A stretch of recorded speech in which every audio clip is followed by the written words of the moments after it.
Welcome to episode 617 of the Barcelona podcast, brought to you by the Blue Wire Podcast Network. I'm Dan Hilton, and it was a quality win for Barcelona against Villarreal, but the opposite vibes of Monaco. Because against Monaco, in the moment, it was terrible news, a red card in the 10th minute, and then Barcelona, in the big picture, I wasn't too worried about what that would do to their Champions League campaign. And the silver lining is that even with 10, I didn't think they were completely out of that match. Now, today, it's the complete opposite vibes because with that Ter Stegen injury, it means there was good news in the moment, another dominating win for Barcelona in La Liga, but bad news, definitely bad news for the big picture, losing Ter Stegen, likely out for the season. We don't have official confirmation at this point, but by the time you're listening to this or seeing this, he could be a confirmed miss for the rest of the year. You can subscribe to the channel or follow along on the podcast apps, and make sure you're following along in the description below if you're especially on YouTube, or if you're listening on the podcast apps down in the show notes. Follow along with Big Up, which was formerly Tifo for the watch-alongs. But for now, we're going to jump right in. It's the 5 headlines for Barcelona's 5-1 win over Villarreal. Headline 1 is high line, high risks. I actually could probably say this is high risk, high line because the risk began with the starting lineup. You knew you needed some rotations from Flick, but I thought they would come against Hadafe midweek. Instead, it's Gerard Martin, it's Eric Garcia, it's Sergi Dominguez, it's Pablo Torre, and maybe Eric Garcia isn't surprised there after he only played 10 minutes against Monaco. But with Gerard Martin for Alejandro Balde and for Eric Garcia in the midfield, or I should say for Pablo Torre into the midfield for Marc Casado, and then Balde a like for Gerard Martin, those 3 getting a rest, and the 3+1 that were brought in aren't necessarily the first choice options, but that's who Hansi Flick has at his disposal to rotate his squad and give some rest. So he showed some gall, bravery, and stupidity if you lose, but it winds up being a lot of bravery from Hansi Flick to go with the lineup that he did. 8th minute, Barcelona without a great press, because that is what they would like to do on paper, but it has not been as good since Olmo went down, and it has not necessarily been able to thrive for the moments that they had Fermin Lopez. So there have been some issues with that press. I also think Marc Bernal is a huge miss on the press. So without that press, it means you're taking a lot more risks playing that high line. But still, Barcelona is devout to the way that they're going to do things, because that high line is going to create a lot of chances for you as well. So it's a bit of column A, it's a bit of column B, and it does mean that you're playing with fire. 8th minute, Barcelona with the offside trap. Yeremy Pino offside by a mile. I'm going to say the word offside a lot of times here in the match review. 10th minute, Gerard Martin made a note of it. He had a really good tackle on Yeremy Pino. And let me go over the Gerard Martin thing right up at the front, that he was good enough in this game.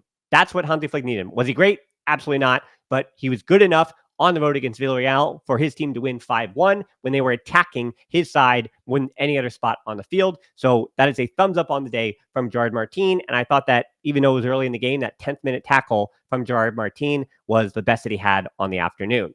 Pepe in space with Yeremy Pino underneath to attack Inigo Martinez and Gerard Martin, though. That was the function of Villarreal's attack in that first half. That was the problem area. There was numerical overloads. They were putting all their attention there, and it required some saves from Ter Stegen in the first half. And fortunately, I do trust Koundé to defend in space, which is what I thought he did really well, especially in that first half when this game really felt like it was still in the balance. 17th minute, Lamine Yamal cuts in onto his left from a wild angle, still managed to hit the post. He didn't do much in this game, in the first half at least, and yet still he was percolating and causing a little bit of trouble. Rafinha's second effort then on that ball to hit the post was blocked. Then from the corner, Pedri just wide. Barcelona having a few chances there in the first 20 minutes or so. 18th minute, though, Villarreal also having their chances. Bennett to Yeremy Pino. Numerical overload again, and then the run into the half space is once again dangerous. But once again, there's that word, offside. Headline 2 is Lewandowski gets 5 and 6. Fortunately for Barcelona, Robert Lewandowski has found his scoring boots again in 2024. The 1-0 comes in the 20th minute, and this is a lot to do with Pablo Torre. His assist is most of the story on the first goal. Lewandowski started the play, turned well infield with somebody on his back towards Pablo Torre, who then found Lewandowski for his 5th of the season. Soft touch on the pass, and beautiful from Pablo Torre. So 2 thumbs up for the youngster there, impacting the game, not necessarily on the defensive side of things. He is not the best presser, as I already got to with the rotation from Hansi Flick, but this is what he's on the field to do: deliver those kind of assists, deliver the ball, and make a difference by putting what is the most important part of a game and putting goals into the back of the net, or at least doing something that leads to a goal into the back of the net. Right after that, I did question how is it not a PK against Villarreal on Rafinha. I guess if he goes down, it might have been a PK. I felt like Parejo had his arm a bit high, sandwiched between the two Villarreal players eventually, but he stayed on his feet. I guess it wasn't enough of a tackle, so we move on from that. Inigo Martinez, also in this game, because of the offside trap, had a huge beef with the line official, but the late offside calls, I think, and agree with Inigo Martinez, it will get players hurt. We saw a few moments against Monaco with Kubarsi that had to hold my breath there. And even with that offside, you've got to play with fire. So Ter Stegen coming out to make the save on the counter after Kone on the other side made a terrific save with his glove hand when Lewandowski was looking.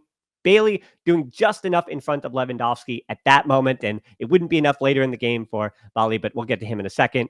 Koundé, as I said, really good in that first half. 34th minute counter for Barcelona. Koundé also getting forward here. Tremendous defending by Pepe because Rafinha had the square ball to Lamine Yamal, but it was cut out by the forward who had tracked all the way back with players out of position. And then the 2-0 for Barcelona, though, because they were causing so much pressure. 35th minute, Lamine Yamal cross to the back post for Eric Garcia, and Lewandowski gets into the bicycle kick position. Yeah, not necessarily a bicycle kick, but yeah, I mean, I guess if it's in the motion, is it still a bicycle kick? So at least the movement of a bicycle kick on the ground to find the back of the net. It's a brace from Lewandowski. And if he's going to score, again, 6 goals in 6 games, Barcelona is in a good spot to potentially keep pace, at least in the Liga. I wouldn't expect to see 7-0 and 5-1 and 4-1 throughout the season. No, but the total numbers of Lewandowski and him finding the back of the net and finding his confidence and feeling good and healthy, that could really be important for Barcelona in the Liga. That's an understatement.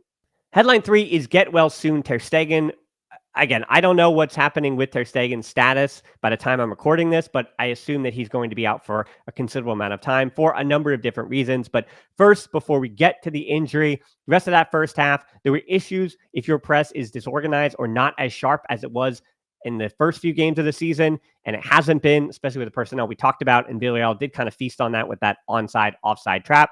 The 2-1, that being the one for Villarreal, came in the 38th minute. Villarreal finally stays onside here. Pepe over the top, and there's Perez behind the ball for the easy tap in. Sergio Dominguez by an arm, keeping Pepe offside. You're playing with fire, and you're going to get burnt. And Barcelona put their feet to the flames a little bit there. Then that being Villarreal was offside again shortly thereafter. 44th minute, for all the frustration about Ter Stegen and all the negative comments going his way, he had to turn off the comments of his Instagram because, of course, social media is a toxic place. But 44th minute, a really important save on the counter against Pepe, and Ter Stegen was having a tremendous game. And he was going to be a headline regardless of how he ended the game. Well, I guess it could have been different there. It was still 2-1 in the contest. But then we throw all of that out the window. The Monaco stuff, the frustration with Ter Stegen, and it all becomes about the injury because I would expect the worst with this. All of his body weight going onto the right leg. It was the same leg he had surgery on that affected him for so long. And when you have that kind of imbalance with one of your legs, then I think it had something to do with his back injury as well. It messes up your hips, especially when you're getting now, as he is, into his 30s. Really frustrating. It was the first time a Barca goalkeeper was substituted in the first half of the Liga match since March of 2014. And if you remember right, that was Victor Valdez's injury against Celta, which basically ended his career at Barcelona. So you'd hope that that is not the case for Ter Stegen at all. From the very human side, too, you really have to feel for Ter Stegen here and his career because he was finally the first captain of FC Barcelona this season. He was finally, and I mean finally, at 32 years old, the number one for Germany that he had to wait so long for, I would call his dream job. This is absolutely devastating for him on a personal level all around. And say what you will about how much his other teammates might like him or rifts that may have existed between him and Piqué or Messi or whatever in the past, but he's an important member of this club. He's one of the all-time goalkeepers in Barcelona history already in terms of just total numbers, of course, in terms of appearances, but in terms of his impact and the amount of leadership that he provides from in between the sticks, it's going to be missed certainly this season. Now, when we say season, is that Inaki Peña now for the season? Potentially, I do worry about, as I did last season with him, I worry about him in the Champions League. I worry about him against top competition, and I do worry about his command in his box. We saw it even in the second half. Doesn't really command his box with the most gusto that I would like to see, especially with a team that plays as risky a high line as Barcelona do under Hansi Flick. I think that if Barcelona are allowed in the Martin Braithwaite kind of situation to sign an emergency goalkeeper, now I know, Braithwaite wasn't a goalkeeper, but if they are able to sign an emergency player, this being a goalkeeper from the Liga, and the Liga do permit it, so we would have to work both ways there, that they get it from the Liga, and they had to be permitted by La Liga, then I think you have to go for Alvaro Valles. He didn't sign a new contract with Las Palmas and now being frozen out.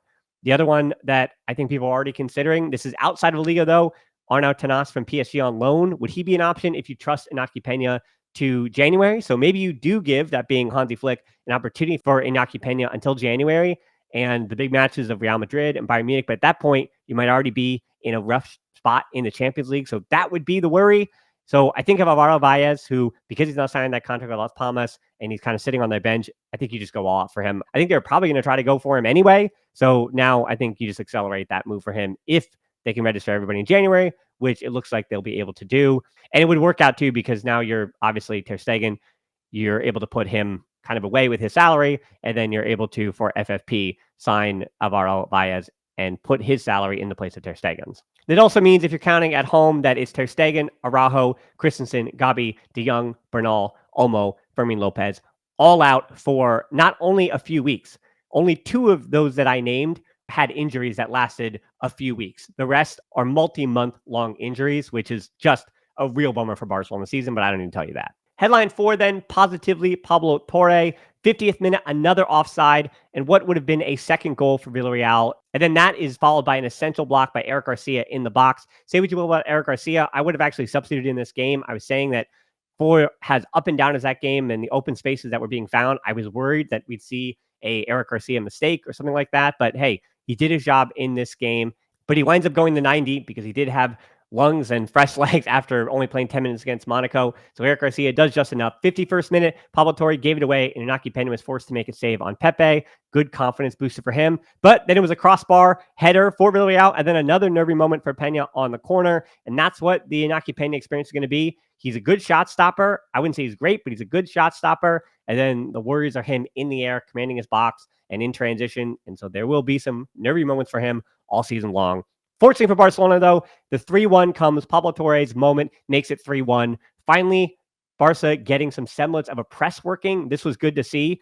Then they were pinning Villarreal back deeper and deeper and deeper. And Villarreal, as equipped as they are to try to get you on the counter, as equipped as they are to play and press in a medium block, I don't think very much like we saw from Barcelona in all these recent years. They're great at that low block. It's not something they usually have to go to. So it felt a bit unpracticed, and Barcelona able to capitalize. Pedri finds Pablo Torre in the pocket of the defense, playing well in between the lines, and then finishing on the deflection. It's an important goal for Barcelona too, because 3-1 looks a whole heck of a lot different than 2-2 in a match like this. Then the 59th minute, Pau Victor, Cubarsí, and Castado on for Pedri, Sergio Dominguez, and Pablo Torre to try to help finish this game off. And headline 5, speaking of finishing it off, that's the 5th headline, because Barcelona then still had, with a 3-1 lead, to finish it off. They had been shell-shocked with the injury to Ter Stegen, not playing with a really deep bench. At least it is a young bench, but with Hansi Flick kind of navigating this game that we had to do, there were other opportunities for both teams as well, because 3-1 did not end this game at all in the 60th minute when the subs had entered.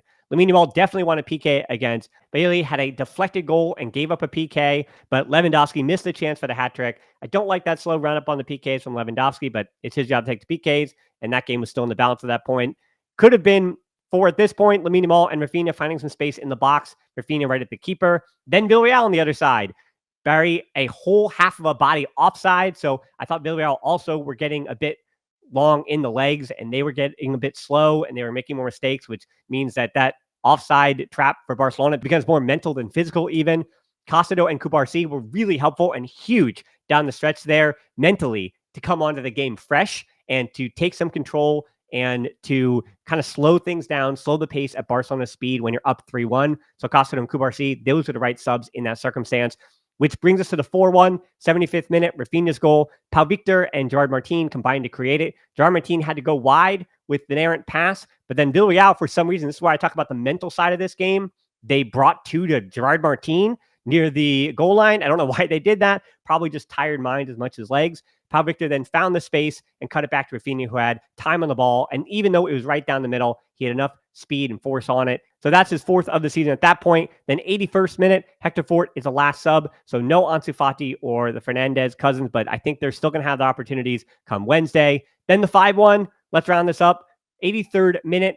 I had a coach that used to call this a dollar goal, that being 95 cents on the pass and 5 cents on the finish. Now, I do think that the finish was worth more than 5 cents, but of an American dollar. This is definitely 95 cents of a pass.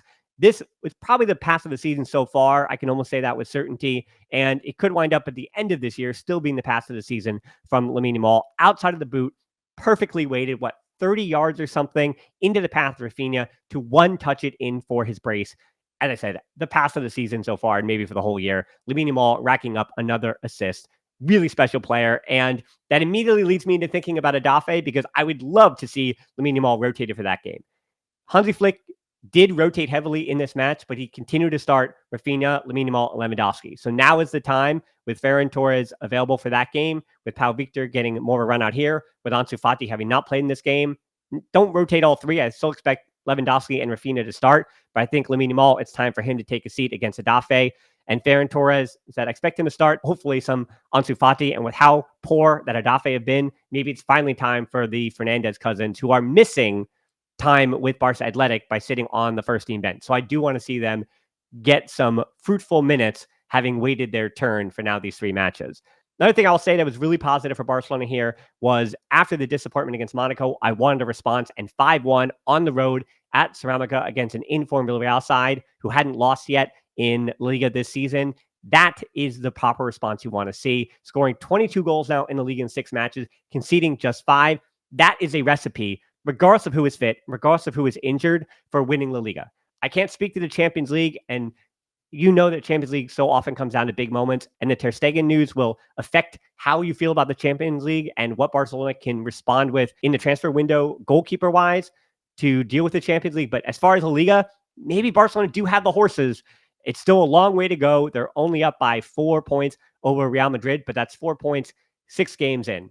So Real Madrid have not dropped a game yet, but those 2 draws are looming large on them, and I think they're only going to get better. But to pick up all the points you have to and be perfect, you cannot ask any more of Hansi Flick and Barcelona to start this season in the Liga. So to see if they can continue to do that against an Adafe team that obviously they're fighting already to not be in the relegation fight. That's Wednesday against Adafe at 3 p.m. That's East Coast time. So again, Wednesday against Adafe. You can join me for the watch along at Big Up. That is in the show notes or description below. Remember, you can follow along ever so you don't miss anything. Subscribe to YouTube, of course. I don't want anybody to miss that 20,000 subscriber video that I'm going to be coming out with shortly, depending on the vibes, depending on timing. But it's pretty much done. It's taken me a few weeks and even months to complete. So I'm excited to show that to everyone. So if you want early access to that, even, I think if I finish it, I'm going to send it to Patreon early. So $3, I'll let y'all know when I put it up on Patreon. But then on Twitter and Instagram and Discord and closed Facebook group, those are always get